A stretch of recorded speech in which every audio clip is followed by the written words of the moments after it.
بسم اللہ الرحمن الرحیم۔ صرف 5 منٹ کا مدرسہ قرآن و حدیث کی روشنی میں 188واں دن 8 رجب المرجب۔ نمبر 1، اسلامی تاریخ۔ حضرت عثمان رضی اللہ عنہ کے کارنامے اور شہادت۔ حضرت عثمان رضی اللہ عنہ نے اپنی خلافت کے دوران بہت سے کارہائے نمایاں انجام دیے، جس میں پوری امت کو ایک نسخہ قرآن پر جمع کرنا، مسجد نبوی اور جنت البقیع کے حصوں کو وسیع اور کشادہ کرنا اور اسلامی ممالک کی حدوں کو بڑھانا ان کے اہم کارنامے ہیں۔ وہ اسلام اور مسلمانوں کی خدمات انجام دینے میں منہمک ہی تھے کہ منافقوں نے سازش کر کے مسلمانوں کو اندرونی اور بیرونی فتنوں میں مبتلا کر دیا۔ ان تمام فتنوں کو پھیلانے میں عبداللہ بن سبا نامی یہودی پیش تھا۔ وہ ظاہری طور پر مسلمان ہوا تھا، اسے اسلام، مسلمانوں اور خاص طور سے حضرت عثمان غنی رضی اللہ عنہ سے بغض و عداوت تھی۔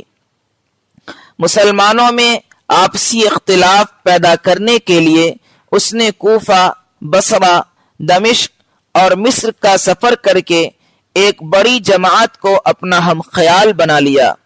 اس نے مصر وغیرہ کے علاقوں کے بہت سے اپنے ہم نواؤں کو مدینہ بھیجا، جن میں اکثر منافقین تھے۔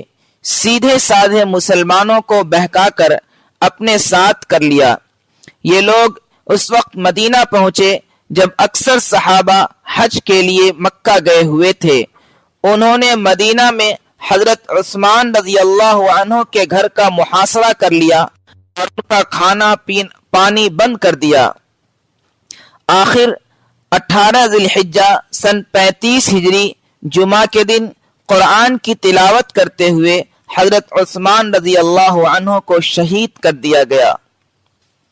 نمبر 2، حضور صلی اللہ علیہ وسلم کا معجزہ، زخم کا اچھا ہونا۔ یزید بن ابی عبید رضی اللہ عنہ فرماتے ہیں، میں نے حضرت سلمہ بن اکوع رضی اللہ عنہ کی پنڈلی میں زخم کا نشان دیکھا تو میں نے ان سے پوچھا یہ کیسا زخم ہے؟ انہوں نے فرمایا یہ چوٹ مجھے خیبر کے دن لگی تھی، اور وہ زخم بھی ایسا تھا کہ لوگ کہنے لگے تھے کہ سلمہ شہید ہو گیا۔ میں رسول اللہ صلی اللہ علیہ وسلم کی خدمت میں آیا تو رسول اللہ صلی اللہ علیہ وسلم نے اس چوٹ پر 3 مرتبہ دم کیا۔ الحمدللہ ایسا اچھا ہو گیا کہ اب تک شکایت نہیں ہوئی۔ نمبر 3، ایک فرض کے بارے میں، گروی رکھی ہوئی چیز سے فائدہ نہ اٹھانا۔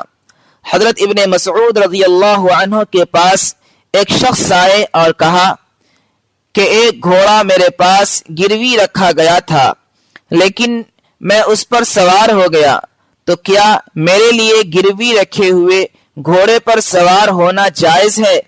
حضرت عبداللہ بن مسعود رضی اللہ عنہ نے فرمایا اس گھوڑے سے تم نے جتنا فائدہ اٹھایا وہ سود ہے۔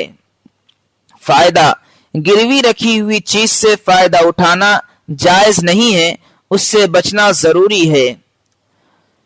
نمبر 4، ایک سنت کے بارے میں، سونے سے پہلے کی دعا۔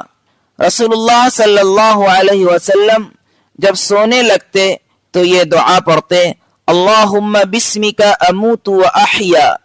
ترجمہ، اے اللہ میں تیرے ہی نام سے مرتا ہوں اور جیتا ہوں۔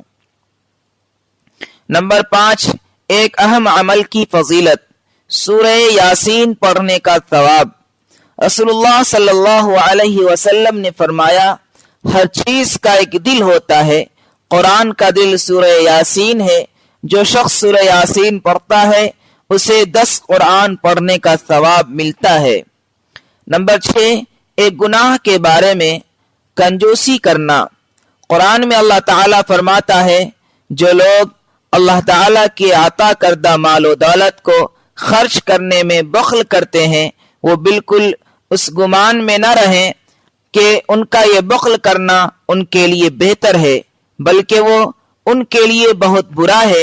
قیامت کے دن ان کے جمع کردہ مال و دولت کو